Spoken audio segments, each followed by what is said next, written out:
Vishayendriya samyogat yattadagre mritopamam pariname vishamiva tatsukham rajasangsmritam Vishayendriya samyogat yattadagre mritopamam pariname vishamiva tatsukham rajasamsmritam.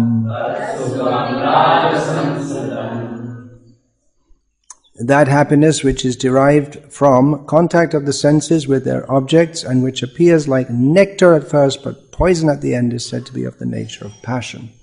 Purport: a young man and a young woman meet and the senses drive the young man to see her, to touch her and to have sexual intercourse.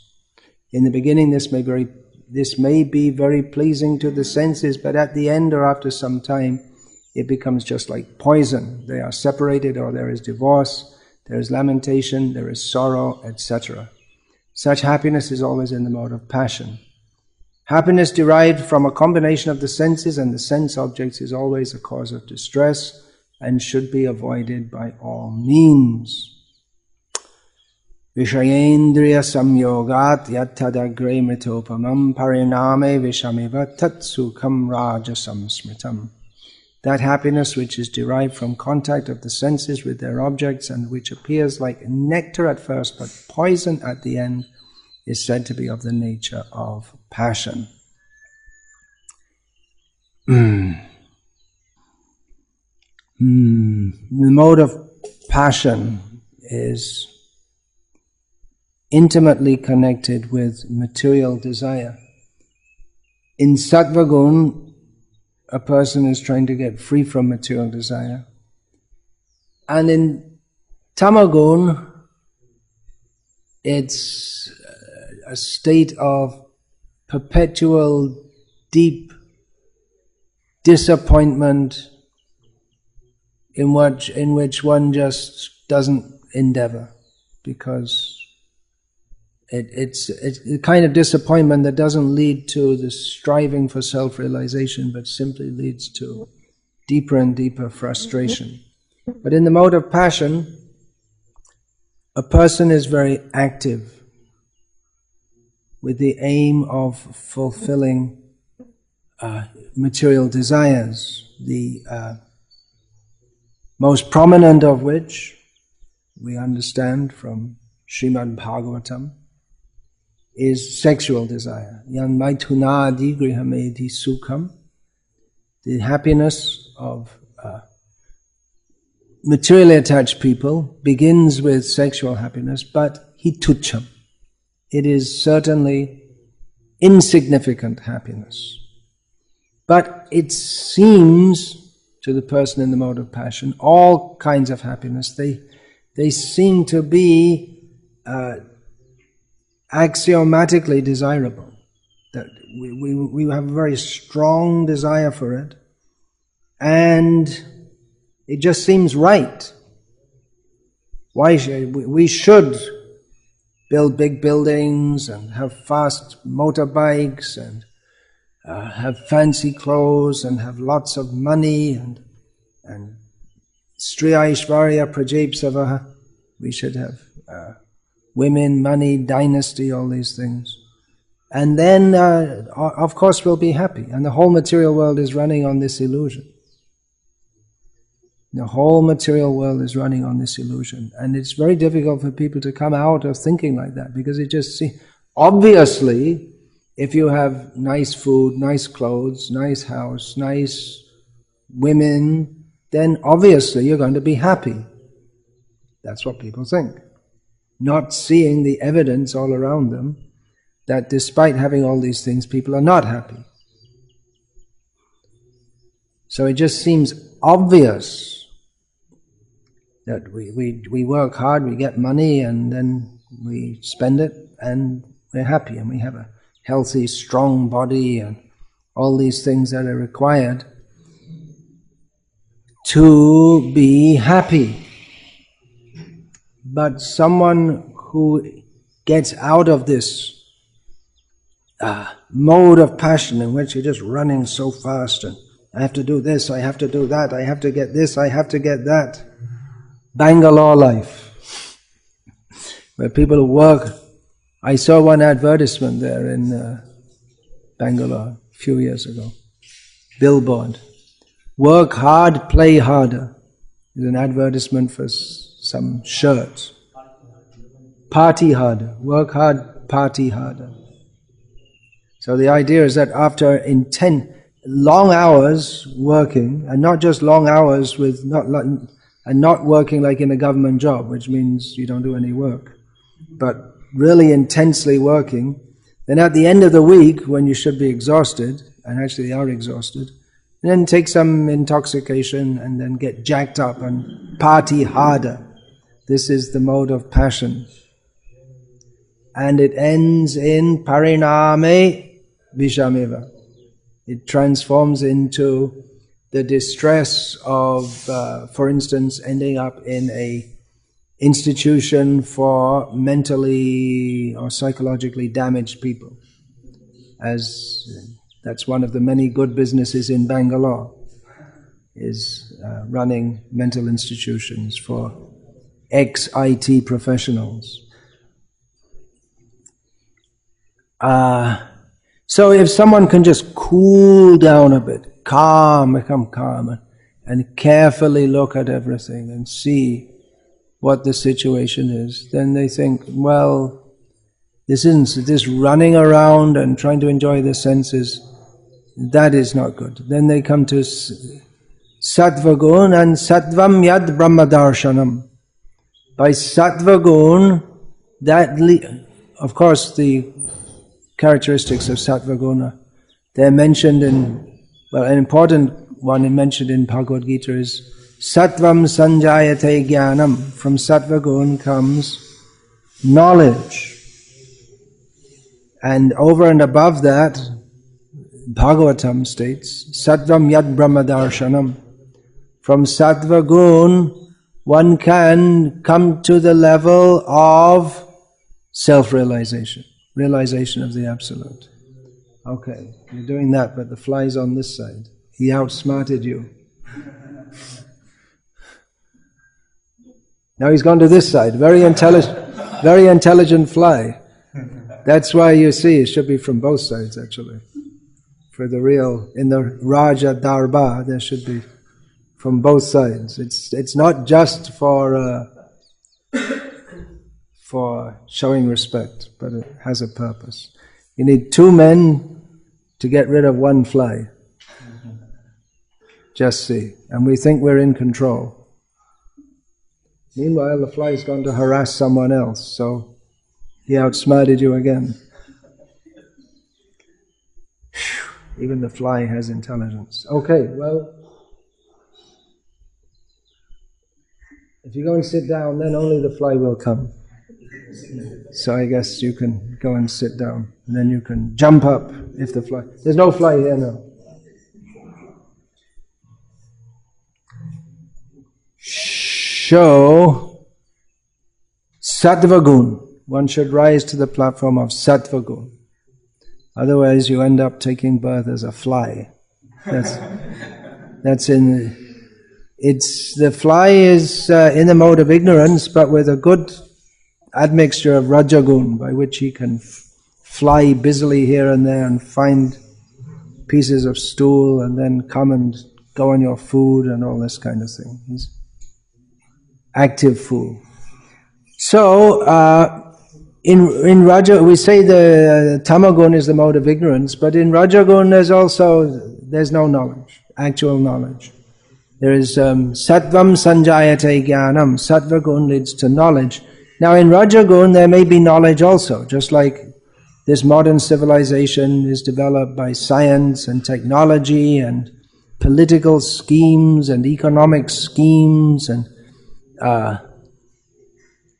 it's considered that one should be, you need a highly educated population, and that will develop the whole civilization, and then everything would be. We need educated people. Although in Kerala, they're the most educated people in India, and their economy is never very good, despite their communist government, which is supposed to be, well, it's sometimes communist Congress, like this. So, there may be knowledge in Rajogun, but it's all ignorance actually, because it's based on the misconception, the mistake of thinking that sense enjoyment leads to happiness, which seems to be true. Surely if I get lots of money I'll be happiness, but actually it's not true, as we see. Okay, please stop this because it's catching my throat. So in devotional service, devotional service can be practiced by anyone in any situation, but one has to, devotional service or any kind of activity in this world can be satisfactorily performed. That will give satisfaction to the self if it is on the platform of sattva gun. In devotional service is activity. Generally we think that sattva gun, that means you withdraw, you sit quietly, do some meditation, don't make any endeavor. But devotional service is activity. Srila Prabhupada stresses this in the Nectar of Instruction. And activity means that you're doing something for the sake of getting some result. Of course, in devotional service there is regular performance of arati, serving the deity. There's no, what we might say, tangible result that we get from that. But the result is that we want to please Krishna and increase our love for Krishna. Devotional service, deity worship is ideally executed in the mode of goodness, and beyond that in pure devotional service. But it can be executed in the mode of passion also, thinking that we're going to worship the deities here better than other places and people will notice. Our deity worship is the best. Or we'll worship the deity nicely and then we'll call people to give a donation. So the mode of passion is always there. Just the other day in Salem Mahatattva, Prabhu was giving class and he said that he just joined the temple and he was asked to cut sabji during the class. And during the class he was thinking that I'm cutting these potatoes so nicely, surely everyone is noticing me. And he remembered after all these years, because it's so absurd. Why should anyone notice how you're cutting potatoes? But he noted that better not have your hand on your mouth. He noted that he was thinking like that egoism came in such a humdrum activity as cutting potatoes. So the mode of passion is always there, especially in the modern age, because we take to devotional service, but we've been raised in a very rajasic civilization in which the idea is you have to get ahead, you have to make progress, you have to be a success, study hard so you can work hard so you can get money, and then you can party hard, and then on and on and on. There's no end. There's no end to the passion, and there's no end to the desires. They're always promoting more and more desires, more and more billboards, more and more products that they're producing. Latest iPod or whatever it is, latest. They're all in competition, all the different companies who can bring out the pod or pad or whatever it is that will sell the most. So we're raised in this highly passionate society, and in devotional service also, we're not just worshipping the deity, which is basically it's a very sattvic activity. But we're preaching, we're trying to create things, create a big society of devotees, we're trying to build temples, money is involved. So unless we come to the very pure platform, then we're going to be infected by Rajo guna. It's very easy to get into a kind of mode where we're active in devotional service, but we're not really doing it with the right motives. Or we're so much interested in the result that we become like the foolish person, as mentioned in Bhagavad Gita. What is that? Kartahamiti manyate. Who is that who thinks, I am the doer? It is vimudhatma, a big fool. Thinks that I'm doing. I've made so many devotees, I've distributed so many books, I did this, I did that. So that is in the mode of passion. And then what happens? Pariname vishamiva. It turns to disappointment. And I've, here in this temple, some time ago, less than a year ago, a couple of devotees approached me and they were in a very disappointed mood, saying that, well, why is our preaching turning to failure? Because they would go and meet big people and had big plans to do this and that, and they were disappointed. Actually, there was no failure, but they had some, it seems they had some idea that, we're going to do this, we're going to do that, and think that everything's just going to change in a minute or two, that we'll do so much preaching and we'll show everyone. But the actual fact is that it takes time. I mean, by Krishna's grace there can be a revolution, as Srila Prabhupada made a revolution by bringing Krishna consciousness to the West. But it wasn't just that Prabhupada landed and immediately he landed in Boston Harbor and all the TV channels were there and the President of America was waiting there to garland him. There was no such thing. Prabhupada was alone. Of course, he said, I never felt alone. My spiritual master was always with me. But there is one chapter in the Srila Prabhupada Lilamrita called Struggling Alone. And first of all, Srila Prabhupada, he went to stay with some family in a small town in rural America, away from any big city. Then he came to New York, and therefore no one knew what he was doing, why he was doing, and it took quite some time. And gradually some people started to join him. Then when he went to San Francisco, after some time, then there was a big program arranged and many people started to come.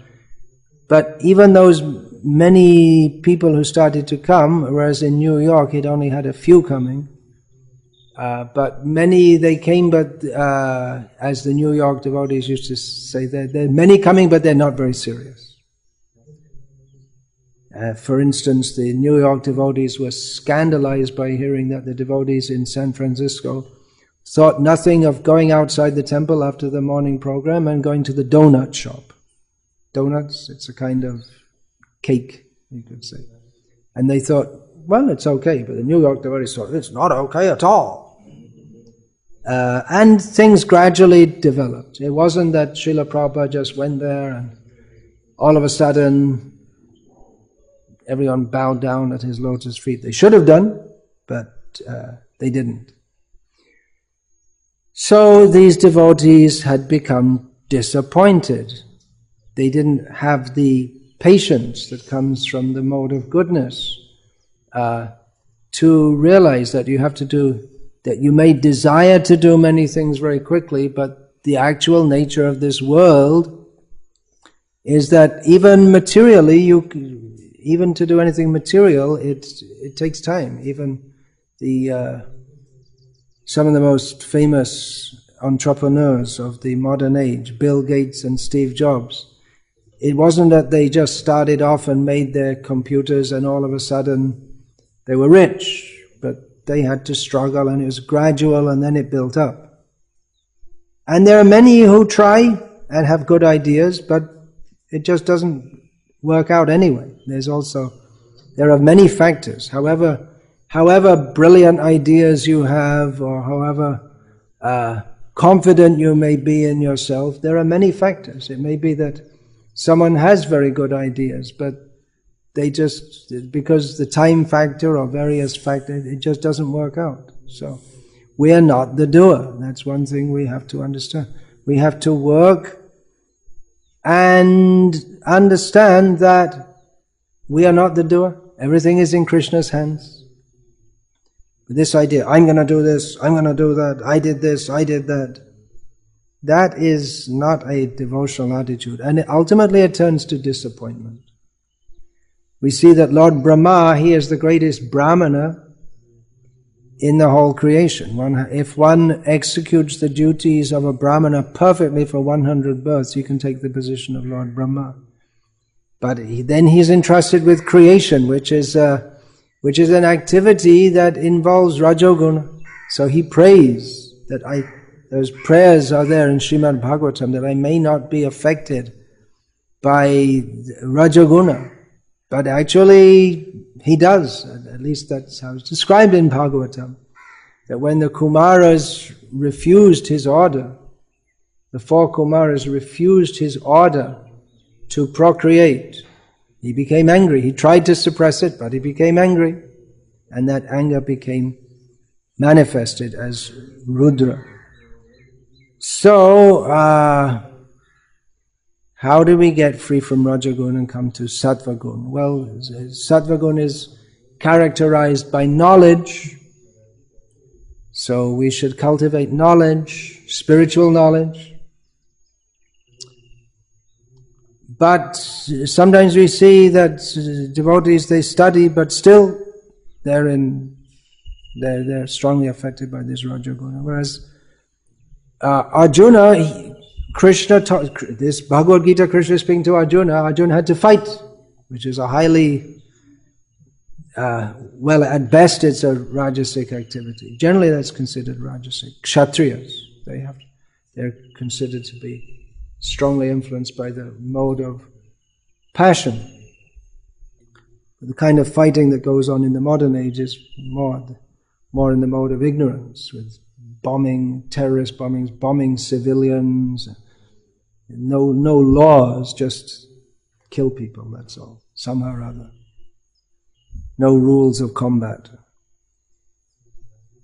But Krishna, he's speaking all these things to Arjuna because if someone follows his swadharma, Krishna very strongly emphasizes this in Bhagavad Gita, then even though the swadharma of a kshatriya is dominated by passion, the swadharma of a vaishya is dominated by passion and ignorance, and the swadharma of a shudra is influenced strongly by ignorance. But if one simply follows his dharma dutifully, then that automatically brings just the resolve to follow one's dharma. That brings one to the platform of sattva, detachment. That I'm doing this, why I'm doing this? Not because I want to get a result, but because it's my duty to do so. So that helps one to come to the position of sattva-gun, detachment, even if someone is by nature in the lower modes of nature. So it's an attitude. One can cultivate sattva-gun with the attitude based on knowledge that I am not the doer, I am not the enjoyer, I am simply here to serve. There is no enjoyment in this world, so why should we try for it?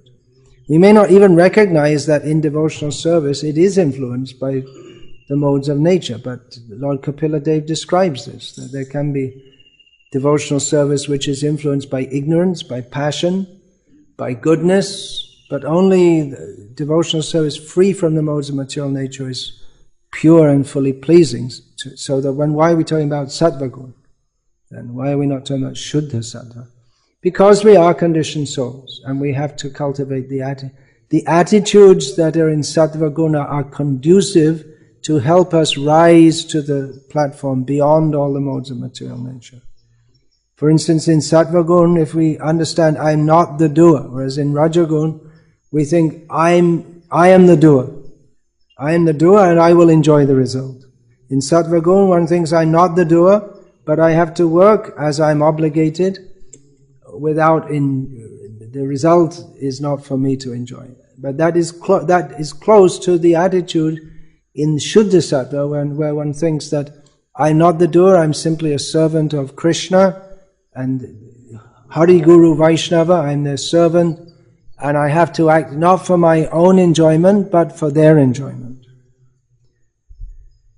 So, Srila Prabhupada, he emphasized that all devotees, they should rise early, follow sadhana, follow all the regulated principles, take prasadam, not non-prasadam, and all this, because if we all do that, that will purify us. And if we don't do, then the effect of the modes of material nature, which is there within our heart, that will again manifest.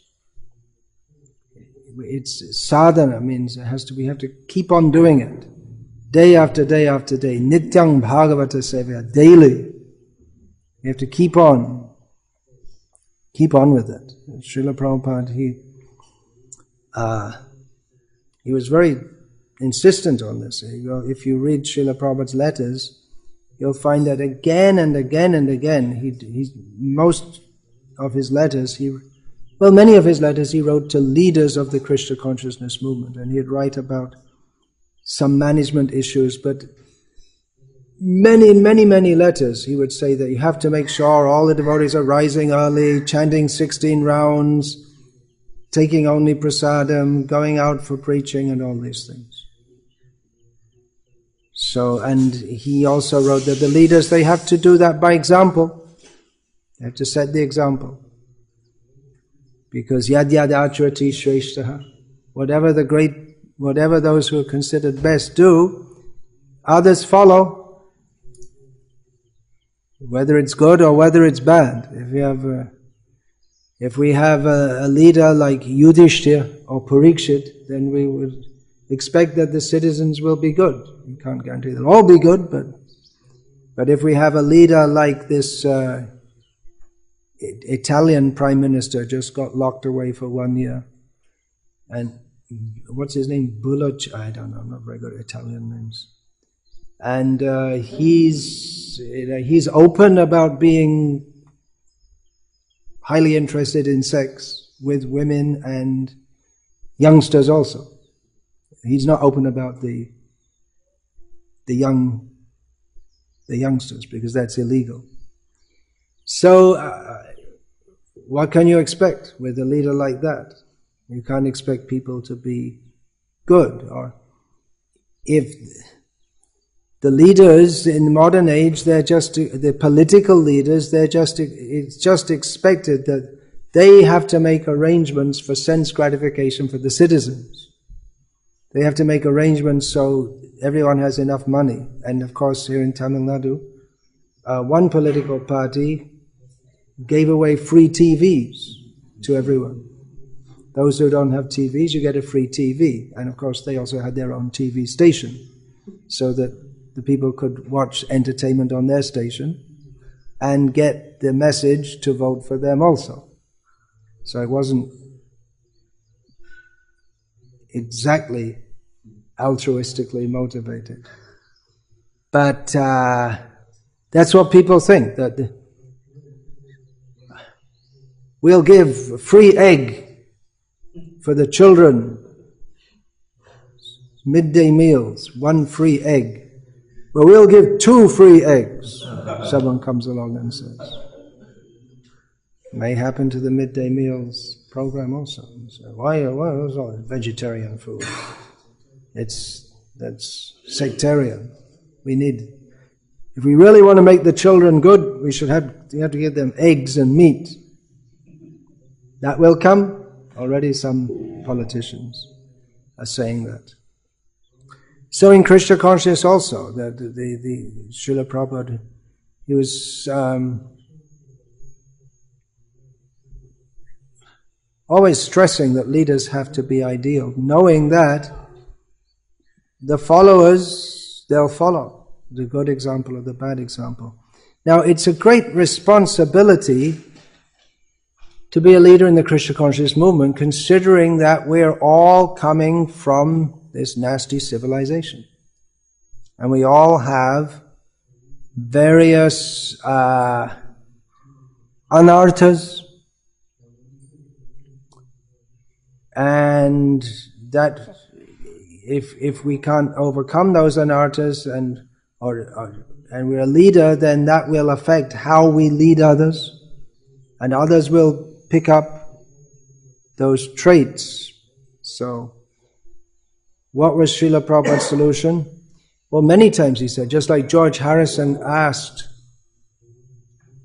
Srila Prabhupada about how the management of the movement will go on when Srila Prabhupada is left. And Prabhupada just stressed the same thing that he always stressed, that the members of the movement, especially the leaders, they have to rise early, follow all the principles, and everything will be all right.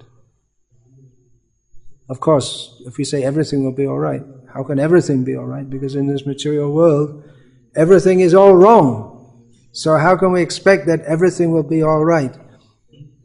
Rather, we can expect that within the Krishna conscious movement, there will always be some disturbance and turbulence. It's inevitable. We're attempting to preach Krishna consciousness in a very disturbed age. And the people that are coming to Krishna consciousness and attempting to become preachers, the doctors themselves were just sick just a short time, and still are, still recovering in various stages of recovery, which, if you want to look at it from the other perspective, in various stages of sickness. So disturbance is inevitable, and we shouldn't be discouraged by that, but one of the best ways we can preach is to ourselves become ideal. If we're not ideal, then people won't trust us, and they won't have a good example to follow. Srila Prabhupada, in one purport in Sri Chaitanya Charitamrita, in his Sri Chaitanya Charitamrita commentary, stated, he was paraphrasing that, what is that? Jagat tarite shabe jane jane. What is that? You don't know it. It's from that song in praise of the Vaishnavas. Jagata tarite shakti dhare jane jane. That every one of the devotees of Chaitanya Mahaprabhu has the power to deliver the whole universe.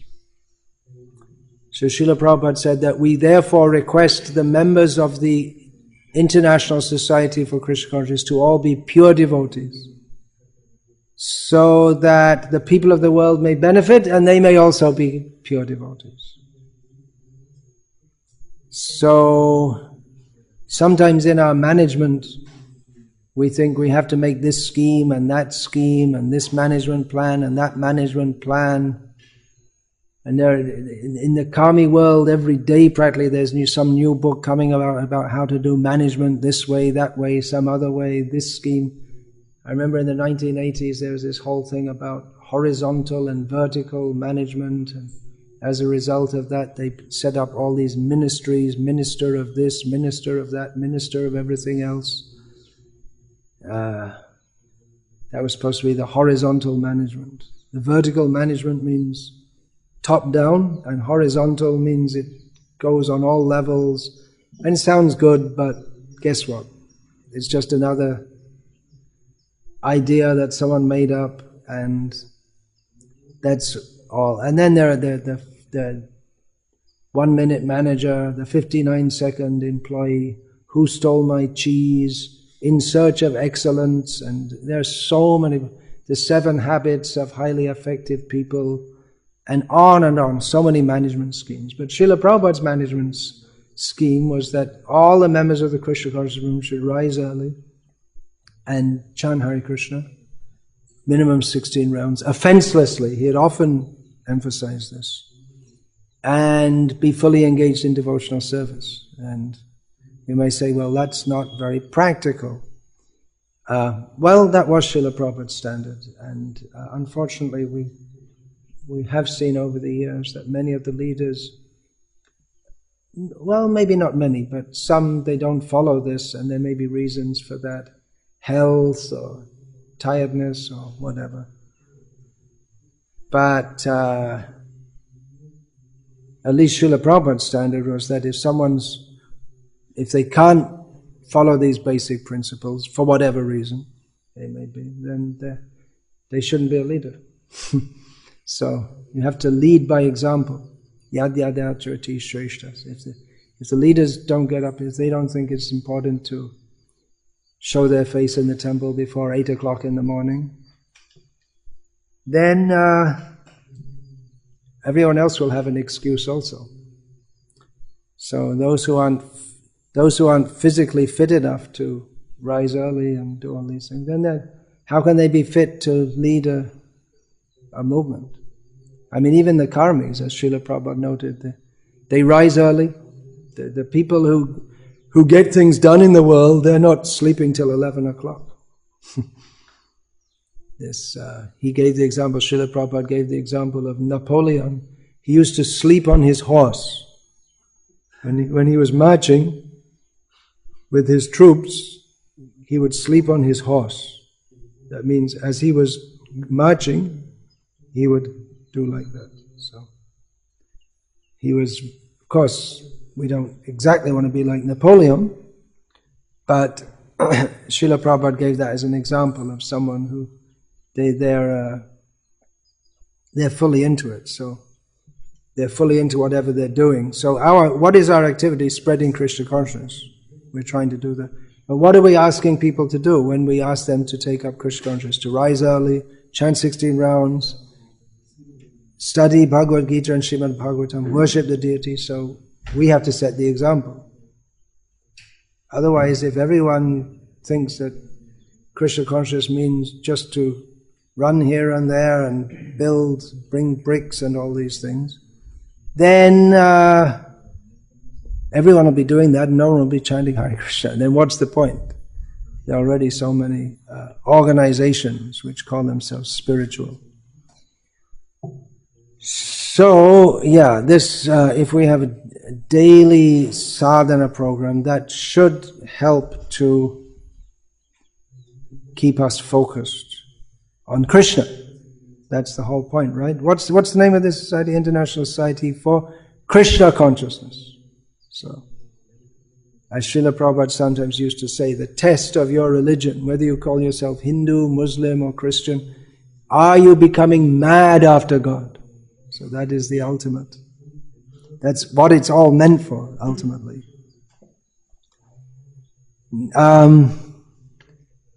So, in the mode of passion, we may do big things suddenly and then become disappointed.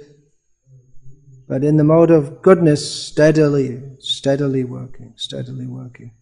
Now, there is one gentleman, or some people wouldn't call him a gentleman, who lives on a hill just northwest of here, how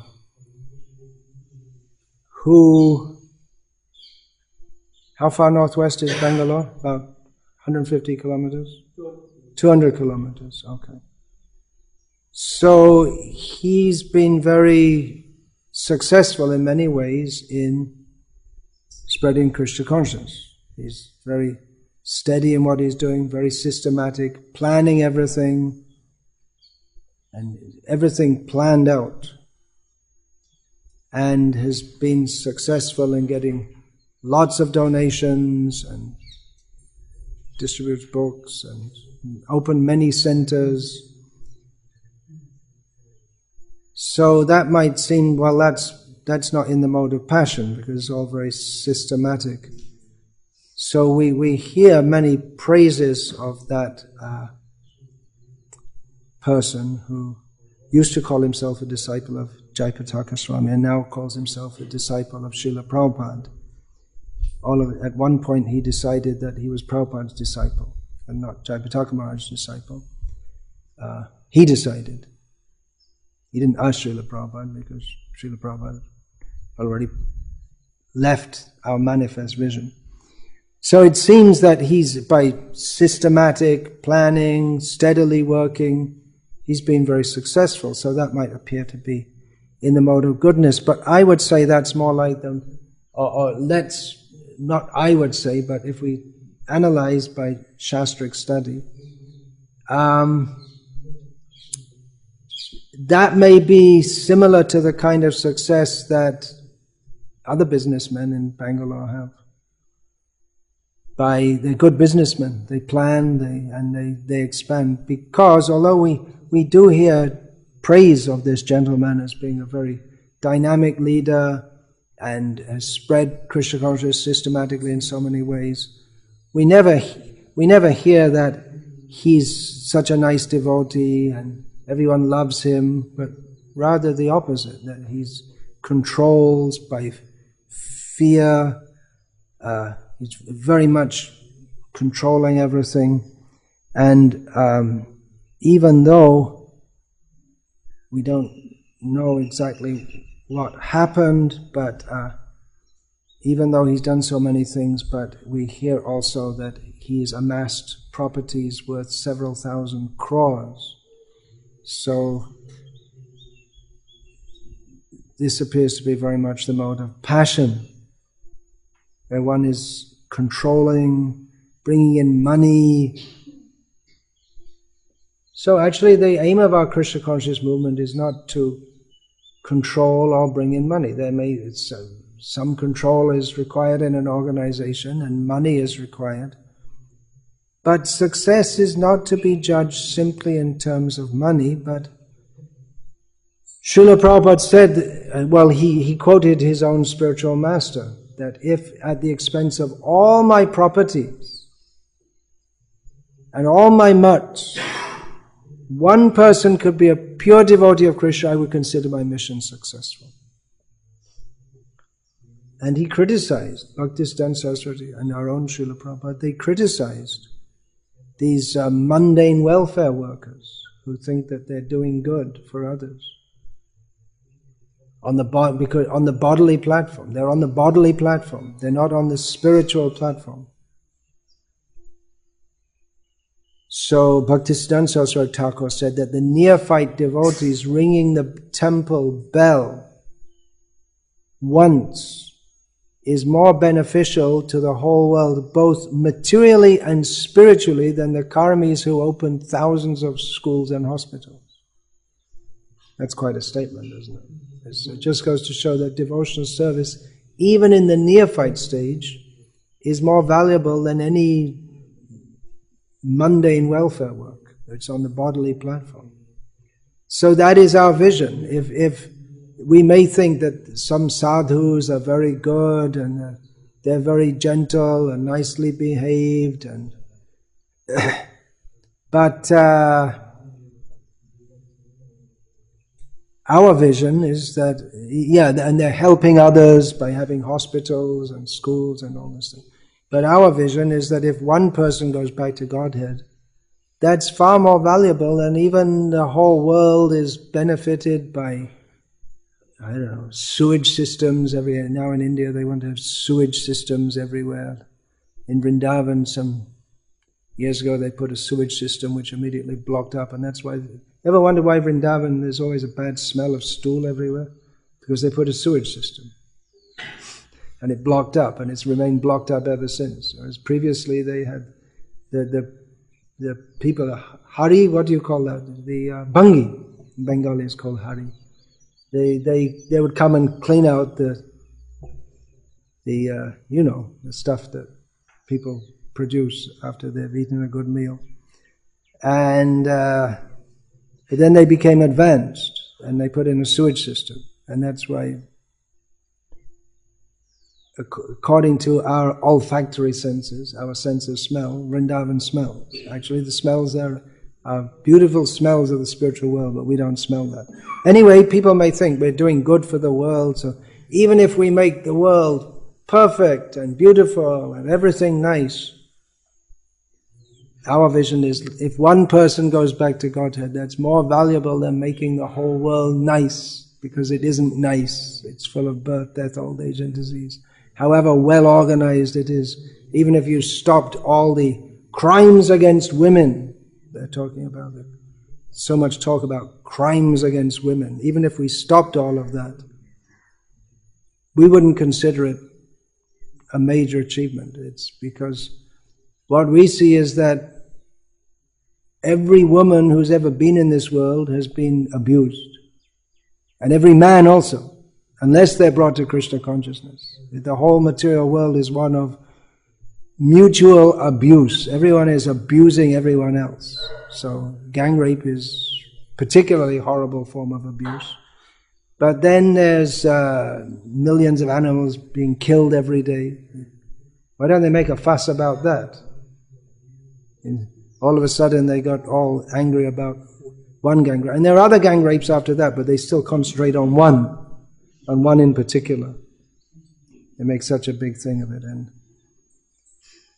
so we want to see people become pure devotees of Krishna. That's all. And anything else, even sattva gun without Krishna consciousness, it's just another diversion. These so-called welfare workers, and nice sadhus, they're very gentle and very well behaved. But what's the use? Shrama eva hi kevalam. Without Krishna consciousness, it's all useless. So we see I was talking about management techniques. We see Srila Prabhupada's management style. What was Srila Prabhupada's management style?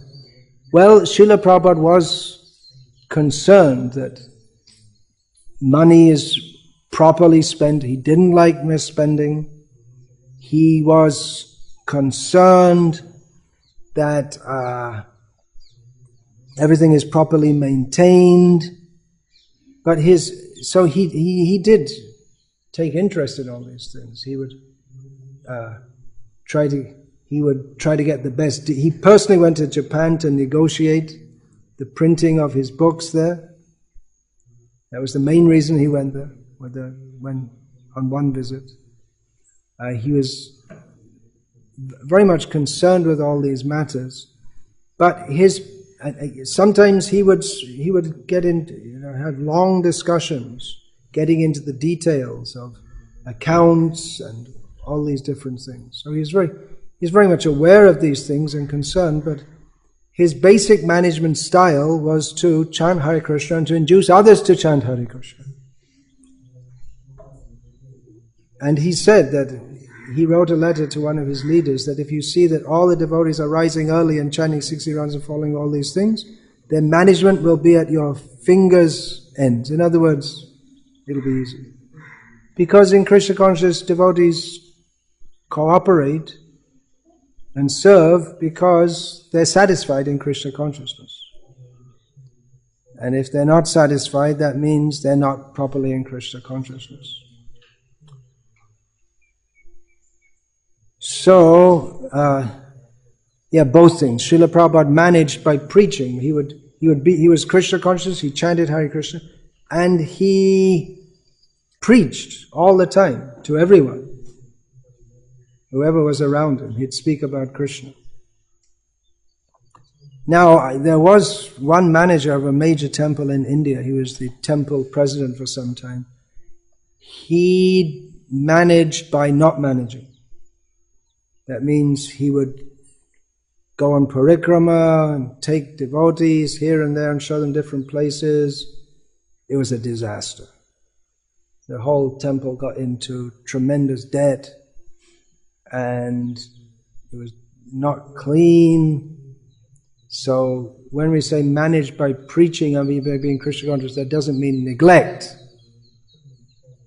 But Srila Prabhupada showed how to keep Krishna very much in the center by his own Krishna consciousness.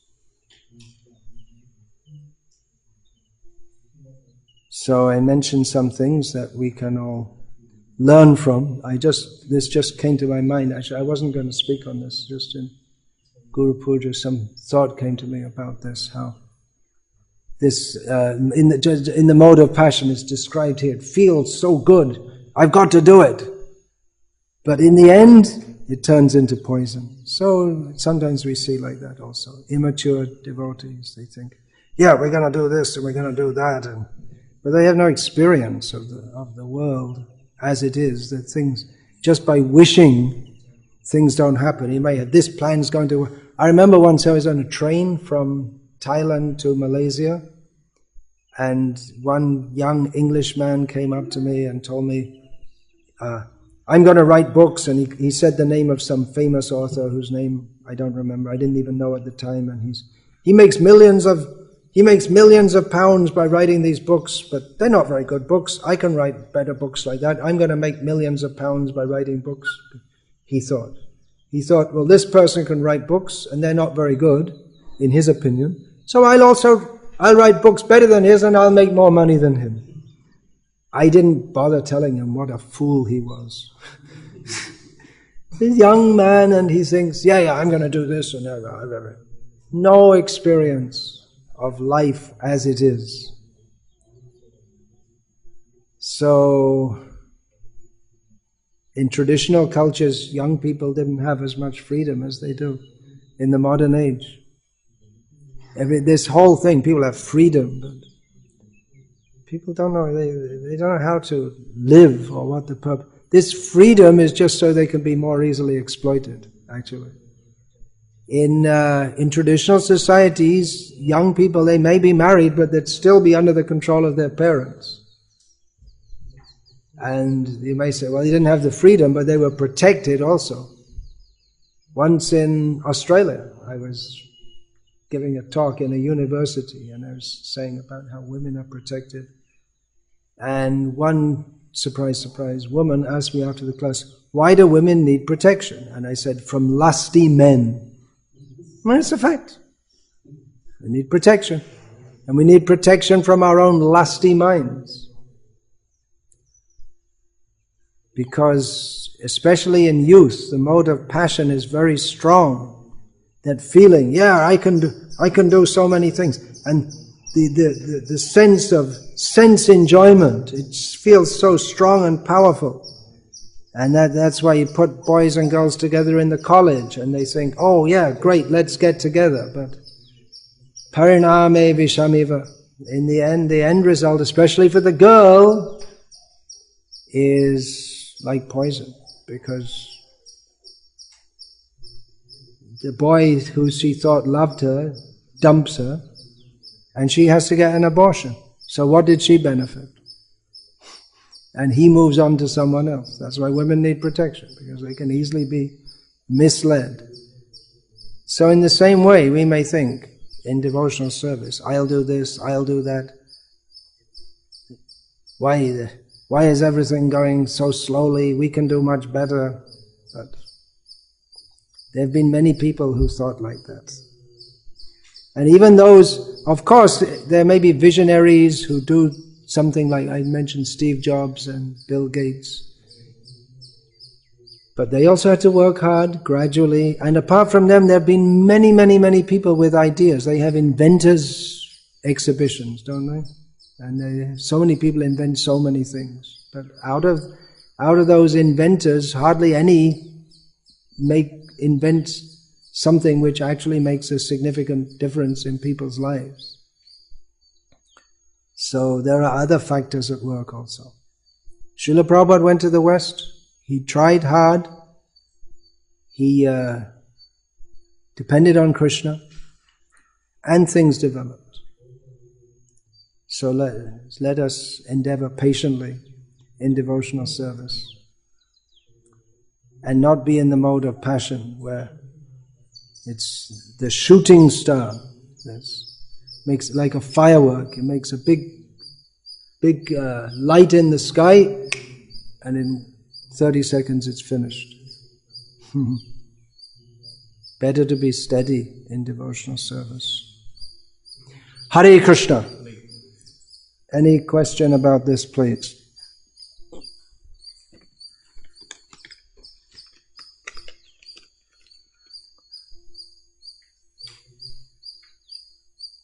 No. All right. You have a question, yeah.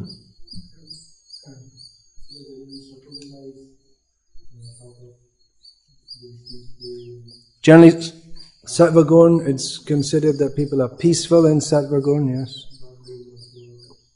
Not doing much work, well, that's a misunderstanding, thinking that they don't do much work. People in Sattva Gun work, not that they don't work, but they don't unnecessarily, and they don't endeavor for unnecessary things, or they don't work more than they need to. But work has to be there. Everyone has to do some work. But not the idea in the modern age. The idea of work is that you just work until you drop. But in Sattva Gun, you work. Work is there, but we see that in Bhagavad Gita. Krishna says, "Yukta ahara viharasya, yukta cheshtasya karmasu, yukta swapnavabodhasya yogo bhavati dukkhaha." That there's one who is regulated in eating, recreation, endeavors, work, and sleeping. Such a person can they can conquer over distress by practicing yoga. So in other words, there's time for work, there's a time for sleep, there's a time for relaxation. But in the modern age, it's mostly all work. That's the idea of work. And when we think of work in the modern age, we think of minimum 8 hours a day, and in India more. But in traditional societies, it's not like that. You don't have to work so hard. Work is there, but not excessive. Yeah.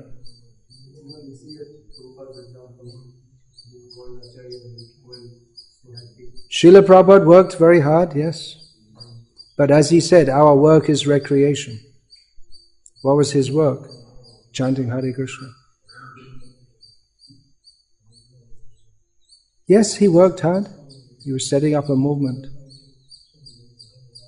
But his social plan was that people would live simply and not work excessively and have extra time for chanting Hare Krishna. That was his social plan.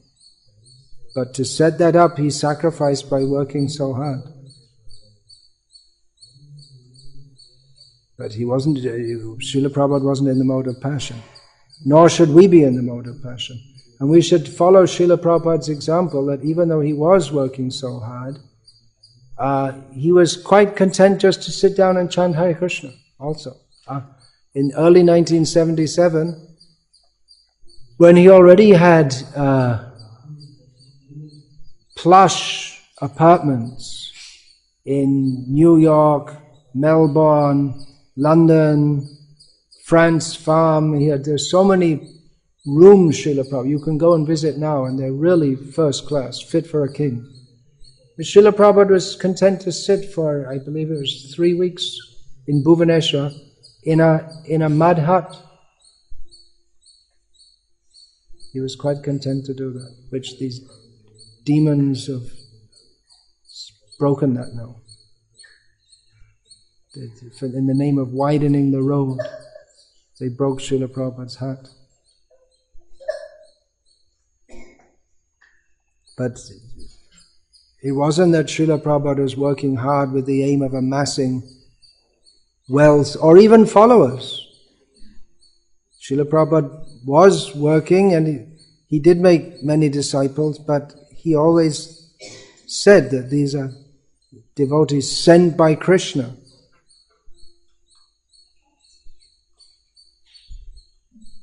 Srila Prabhupada saw them as his disciples secondarily. Primarily they are servants of Krishna. That's what he saw. That's why he didn't engage his disciples certainly in serving him, but not for his sense gratification. But serving him means so they can serve Krishna. Engage them in Krishna's service. People used to criticize that these people, they're all working hard to collect money for some big rich man who's cheating them. But no, Srila Prabhupada used all the money for building temples, printing books. He didn't keep money for sense gratification. He didn't keep money in the bank. Some he kept, but that was for the service of some fixed deposit for the service of the deities in Vrindavan, Mayapur and Hyderabad.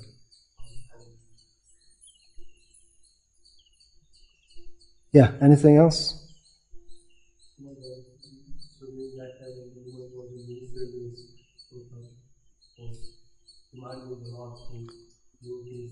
In the early days of the moon, Srila Prabhupada was what? Demanding and pushing devotees. Yeah, he'd say double it. And actually, Srila Prabhupada engaged the youthful energy of his disciples, who were mostly Americans, Europeans, Australians, who came from very Rajasic backgrounds. So engaged their energy in spreading the movement. And we should go on spreading the movement.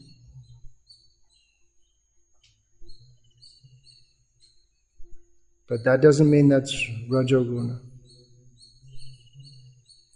And we should learn from the mistakes of the past also. We've made so many mistakes. We should learn from that. That's sattva guna. Everyone makes mistakes, but if we learn from them, we're intelligent. If we don't learn from them, then we're simply foolish.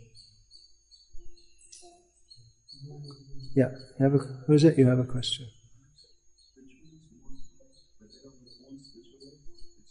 What is most important, our own spiritual life or preaching? There is a letter of Srila Prabhupada in which throughout the whole letter, he is encouraging preaching. And at the end, he writes that the most important business is to save yourself. That is the highest realization. But the two things are not mutually exclusive. If we try to preach, then we will help others and help ourselves also. And although Srila Prabhupada encouraged so much, he pushed preaching and spreading the movement, but he also insisted that the devotees adhere to standards of Krishna conscious sadhana, without which they wouldn't have the strength to preach anyway. All right? Hare Krishna. Srila Prabhupada ki jai. Hare Krishna.